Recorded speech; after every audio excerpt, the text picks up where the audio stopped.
বারে গিয়ে নাকে নল লাগিয়ে অক্সিজেন টানছে সাধারণ মানুষ। 15 মিনিট অক্সিজেন নিতে খরচ পড়ছে 299 টাকা। খোলা জায়গায় অক্সিজেন অমিল, তাই ভরসা অক্সিজেন বার। একাধিক সুগন্ধযুক্ত ফ্রেশ অক্সিজেন পাওয়া যাচ্ছে সেখানে।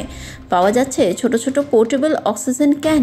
যে কোনো সময় বিশুদ্ধ নিঃশ্বাস নিতে সেই পোর্টেবল অক্সিজেন ক্যানের যথেষ্ট চাহিদা রয়েছে। এই অক্সিজেন বার খোলা হয়েছে দিল্লিতে। বায়ু দূষণের জেরে জেরবার দিল্লি। মাস্ক ছাড়া রাজধানীতে পথ চলাই দায়। তাই সুস্থ থাকতে বিশুদ্ধ বাতাস গ্রহণের জন্য দিল্লিতে অক্সিজেন বারে ভিড় জমাচ্ছেন আম জনতা। টাকার বিনিময়ে কিনতে হচ্ছে অক্সিজেন। নগর উন্নয়নের দোহাই দিয়ে নির্বিচারে কাটা হচ্ছে গাছ। একই সঙ্গে থাবা বসাচ্ছে দূষণ। একাধিক পরিকল্পনা করেও দিল্লির দূষণকে নিয়ন্ত্রণে আনা যাচ্ছে না।